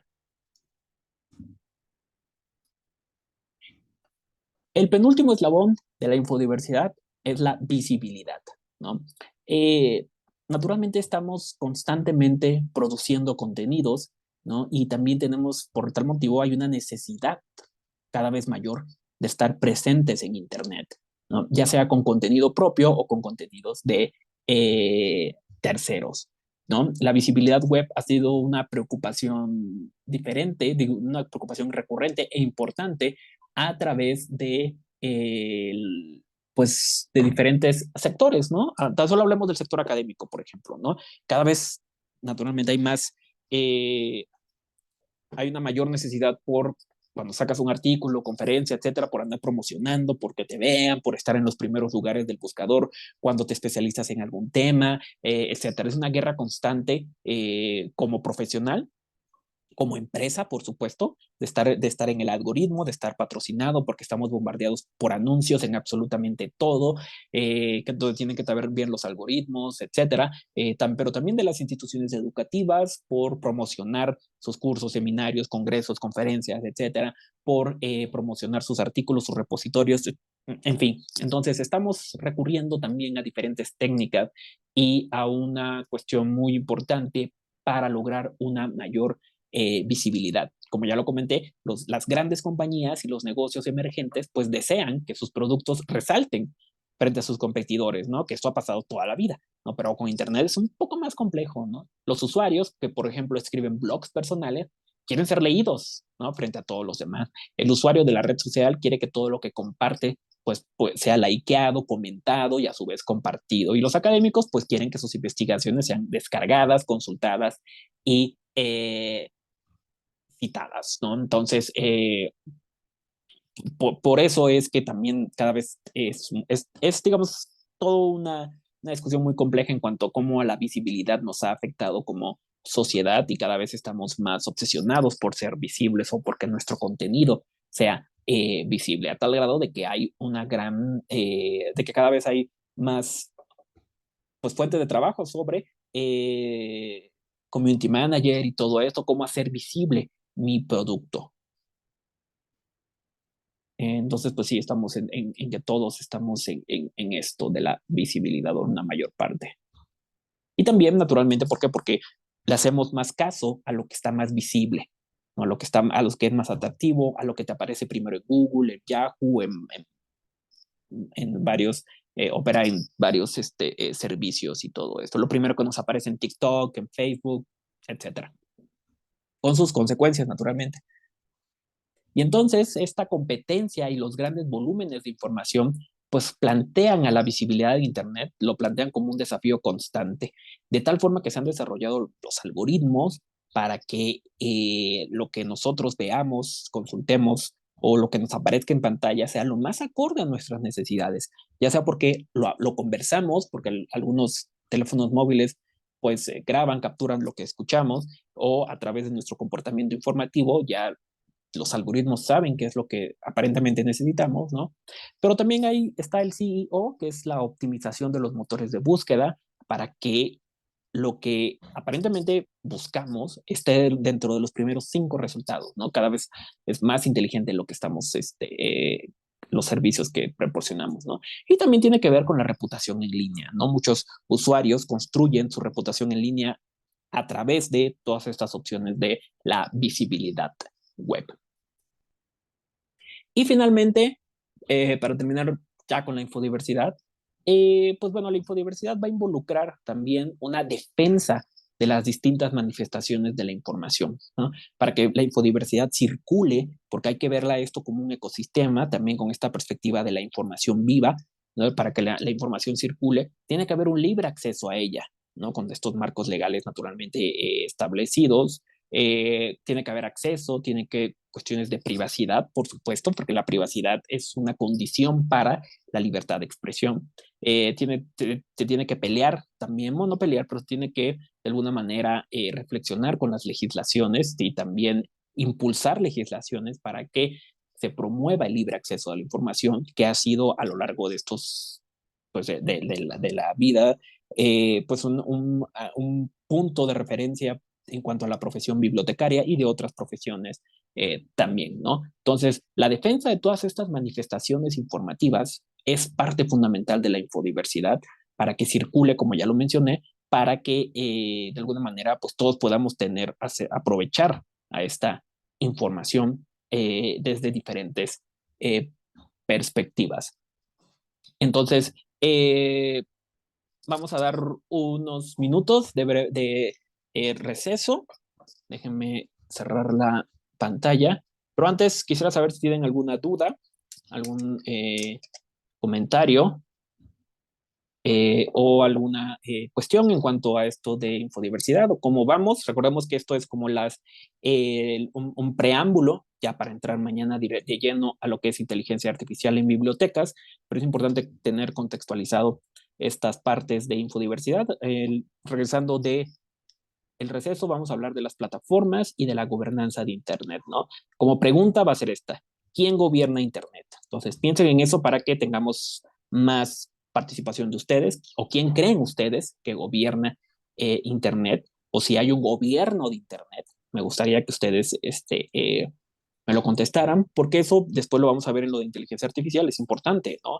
A quién se acude para presentar una queja, quién toma decisiones importantes del gobierno y del futuro de Internet. Disculpe, profesor. ¿Sí? El receso, ¿como cuántos minutos serían? Estamos a las 10:36. Si les parece, podemos dar este primer receso de 15 minutos. 15, 16. Ok. Creo que alguien Perfecto. podría apagar su micrófono. Creo que es María Sando. Muchas gracias. Sí, bueno, antes de pasar al receso, pasamos a los tenemos 2 minutitos. Si alguien tiene algún comentario. Perdón, apenas estoy viendo los comentarios en el chat. Profe, una consulta. Adelante. Al final del módulo, ¿hay algún trabajo por entregar o cómo va a ser la modalidad? Sí, mañana les estaré entregando, bueno, por lo que tengo entendido, se los haré llegar a través del profesor Máximo. Mañana les haré las indicaciones y la lectura.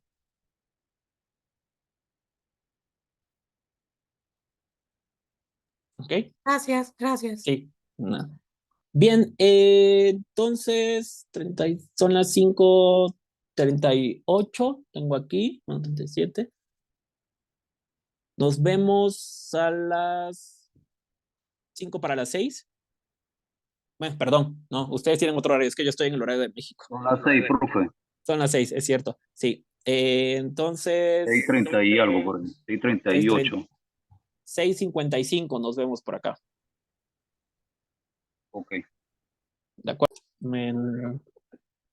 Muchas gracias por la espera. Espero que nos hayamos estirado un momento. Hay un mensaje.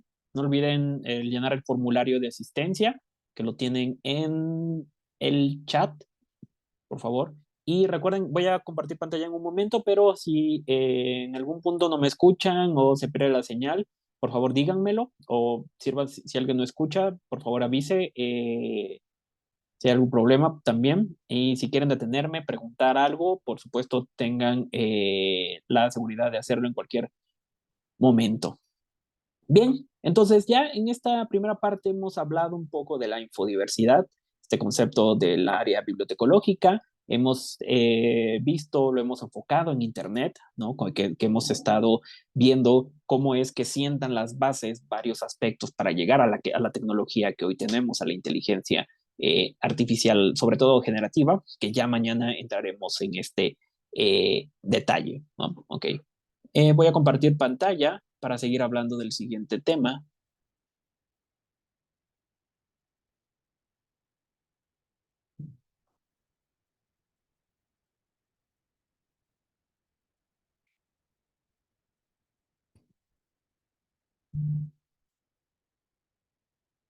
Bien, vamos ahora a hablar sobre la plataformización de la sociedad, ¿no? Las plataformas. Pero antes, esas eran las diapositivas que yo quería mostrarle al principio, pero todavía va bien como para los temas que vamos a continuar, ¿no? Es importante tener en cuenta, cuando hablamos de la inteligencia artificial, las diferentes narrativas que se han dado a lo largo de los últimos años. Estas narrativas que se han dado como consecuencia de libros, ¿no? De ciencia ficción, de series, de películas, también de este imaginario en el cual se encuentra la inteligencia artificial y en gran medida muchas tecnologías, ¿no? Se tenía la idea de sanguinarios robots, ¿no? Que van a tomar el control del mundo, que van a tomar nuestro cerebro en algún caso, que van a dominarnos, ¿no? Entonces, se tiene esta idea de estas narrativas de la inteligencia artificial, porque siempre hay un miedo en cuanto se habla de un desarrollo de una nueva tecnología y especialmente tecnologías tan disruptivas como lo ha sido particularmente la inteligencia artificial generativa. Ya lo platicaremos mañana, que en su momento estos mismos miedos, ¿no? Se dieron con el propio Internet, con la Wikipedia, con las redes sociales que ya no iban a hacer que los estudiantes pudieran generar, etcétera. Y hoy ya están muy integradas, ¿no? en la educación. Y entonces a veces olvidamos, ¿no? Que la inteligencia artificial puede ser tecnología digital ordinaria que hemos utilizado ya desde hace tiempo, que se puede ocupar de problemas muy comunes, ¿no? Como si tenemos una cámara digital, una webcam, ¿no? Que utiliza inteligencia artificial, que está en muchísimos hogares, o también nuestros asistentes de voz, como Siri, Alexa, etcétera. Nuestro Google Maps, por ejemplo, algunas aplicaciones de música que utilizan inteligencia artificial, comandos de voz, etcétera, ¿no? Entonces estamos hablando de tecnología digital ordinaria que hemos ya utilizado desde hace muchísimos años. Cuando uno busca en su teléfono de gama alta o teléfono inteligente, tenemos muchísimas fotografías y de pronto buscamos mar, ¿no? O agua o azul. Entonces, mediante una inteligencia artificial se buscan, ¿no? Estos patrones para que nos arrojen las fotografías azules o que tengan el mar o que hayamos tomado con mar, etcétera. No lo hace una persona, lo hace la inteligencia artificial. Pero bueno, eso es como para tener este contexto de que lo estamos utilizando diariamente, ¿no? Y sin embargo, sí han venido hitos en los cuales se tienen que analizar, ¿no? Y hacer cuestiones más particulares como la inteligencia artificial generativa. Pero bueno, vámonos ahora a esta plataformización, ¿no? Estas plataformas, porque desde hace un par de años nuestra vida ha estado moldeada por las interacciones que efectuamos entre las distintas plataformas digitales. Y naturalmente esto subir más, a repuntar con la pandemia, ¿no? Lo cual potenció nuestra dependencia con las plataformas, ¿no? Y de pronto nos hemos llenado con este término, plataformas educativas, plataformas de redes sociales, plataformas de audio, etcétera. La pandemia nos vino a acelerar las cuestiones educativas, que ya utilizamos ahora Zoom, vino a intervenir también en los procesos más íntimos incluso de nuestra vida. Yo recuerdo que ya habían duelos, ¿no? Velorios, etcétera, a través de Zoom, pero al mismo tiempo la gente ya ahora se casa y hay planes de boda para que los puedas ver en Zoom por si no los quieres acompañar. Entonces la tecnología ya nos está invadiendo y se está, digamos, permeando en cada rincón de nuestra vida a través de diferentes plataformas, ¿no? Y entonces esta invasión de plataformas en todos los rincones de la actividad humana ha dado pie a lo que autores como Van Dijk y otros llaman plataformización de la sociedad. ¿No? Nos hemos convertido ya en una sociedad plataformizada porque utilizamos, ¿no? Y hacemos uso de las plataformas para una gran parte de nuestras actividades diarias, en donde ya prácticamente no podemos concebir nuestras interacciones cotidianas sin la mediación de una plataforma, ya sea el WhatsApp para el trabajo, ¿no? Que sin WhatsApp y todo el flujo de trabajo se detiene mediante una plataforma de mensajería instantánea, ya sea mediante Moodle, mediante Zoom, si damos clases, si no damos clases, si utilizamos esto, si pedimos nuestra comida y de pronto si nos vamos en un coche a través de una plataforma, etcétera, ¿no? Si pagamos a través de una plataforma. Entonces, se estamos plataformizando sin que nos estemos dando cuenta, ¿no? Pero sabemos a grandes rasgos lo que es una plataforma. Vamos a entrar un poco en contexto. Una plataforma, entonces, se puede señalar como una arquitectura programable diseñada para organizar interacciones entre usuarios y además es ampliamente entendida para describir una amplia gama de servicios disponibles en Internet, desde motores de búsqueda, que ya hablamos en Infodiversidad, ya vimos algunos ejemplos, redes sociales, venta de contenido creativo. Recordemos que hay muchas plataformas grandes en donde los usuarios se registran y pueden vender sus contenidos a terceros, sin que exista un empresario, bueno, sin que existan ciertos aspectos de intermediarios, ¿no? Entonces yo puedo suscribirme a YouTube, por ejemplo, y vender mi propio contenido. Hago videos educativos o cualquier otro tipo de video y vendo mi contenido, ¿no? Evidentemente YouTube o cierta empresa se queda con cierto porcentaje, ¿no? Pero no hay como tal un patrón, no hay como esta estructura formal, ¿no? Con todos los pros y los contras. O también puede ser un sistema de pago, ¿no? Entre otras.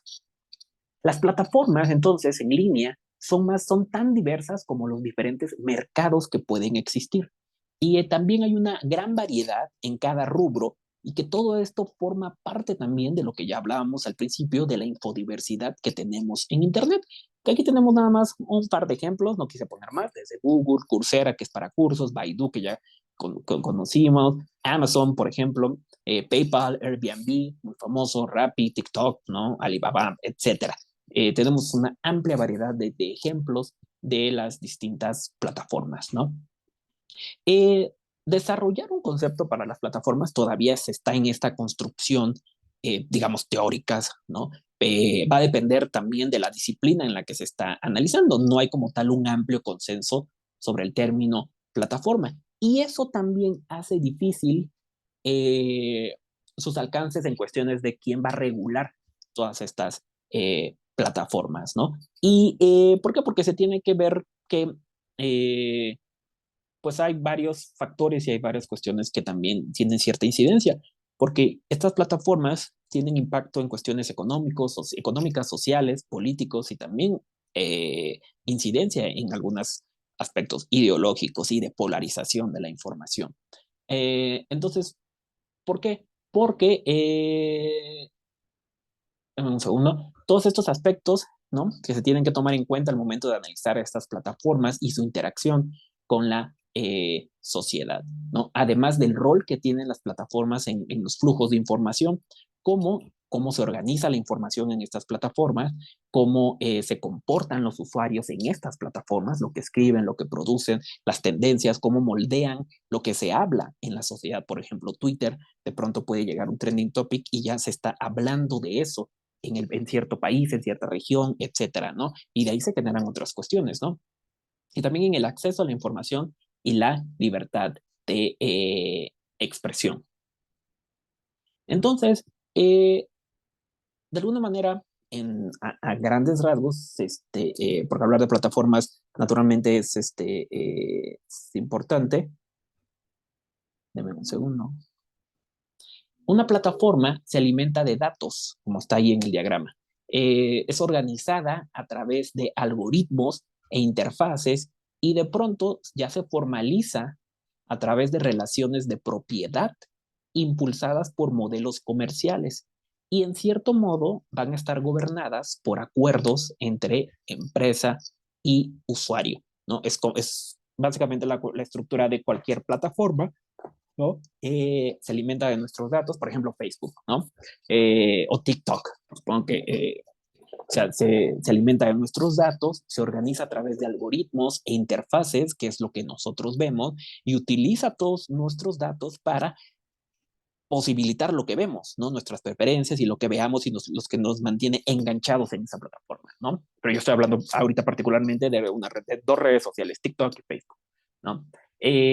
Ya se formaliza a través de relaciones de propiedad impulsadas por estos modelos comerciales y acuerdos entre empresa y usuario, que es lo que nosotros damos, bueno, no damos clic, pero sí aceptamos, o podemos dar clic también, a los términos y condiciones que muy pocas veces leemos, ¿no?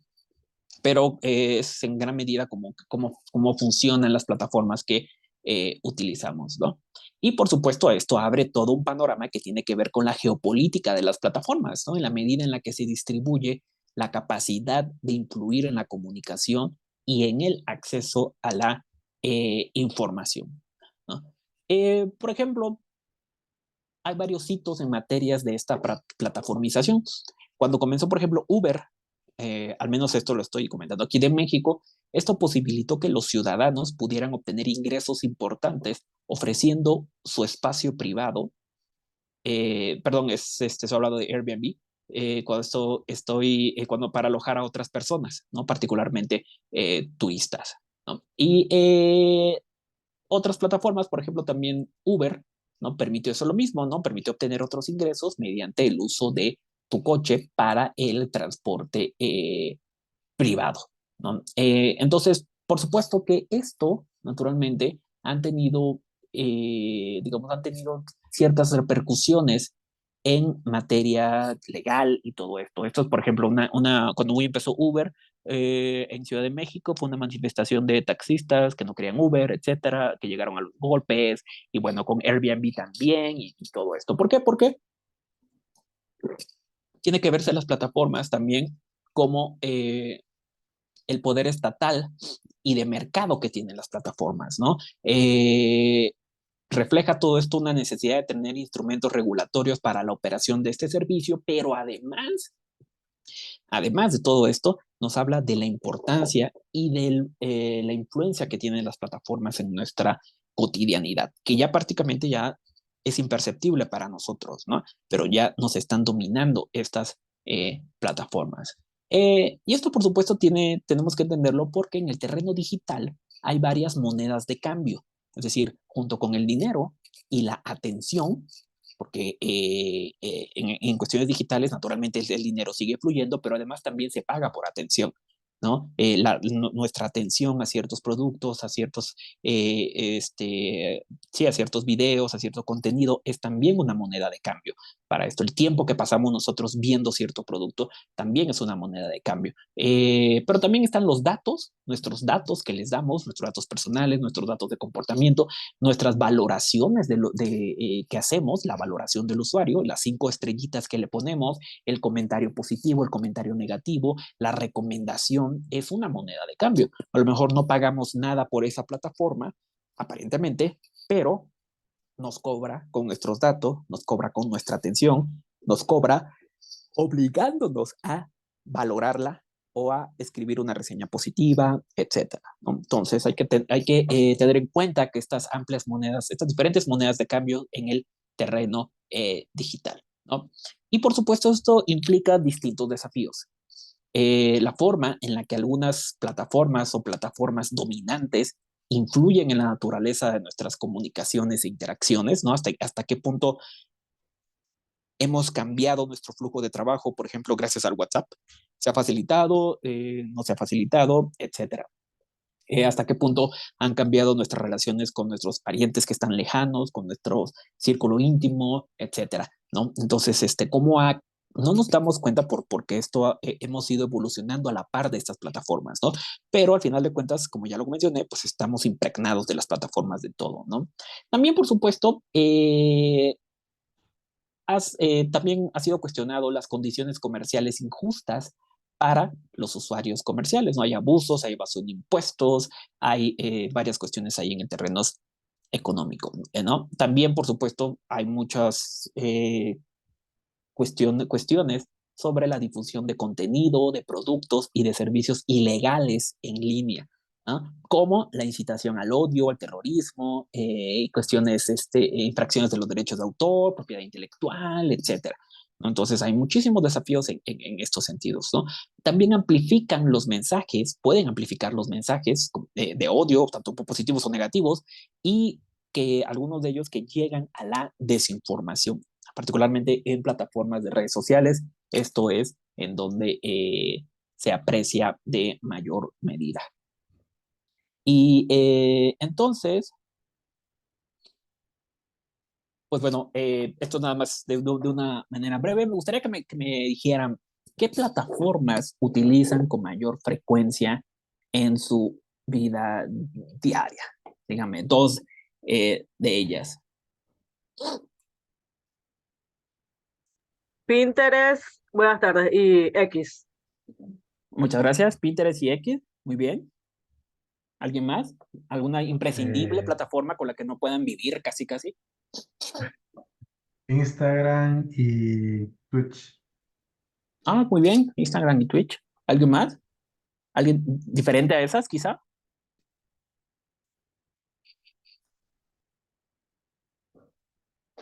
Ok, bueno, al menos vimos 4. ¿Sí? ¿Alguien? Ok, pensé que alguien... WhatsApp, ok. Telegram. Telegram, ¿no? Muy bien. Son diferentes, ya llevamos 6 plataformas diferentes, ¿no? Para que veamos también la diversidad en las plataformas. ¿Alguien más? Buenas noches, profesor. Yo estoy utilizando una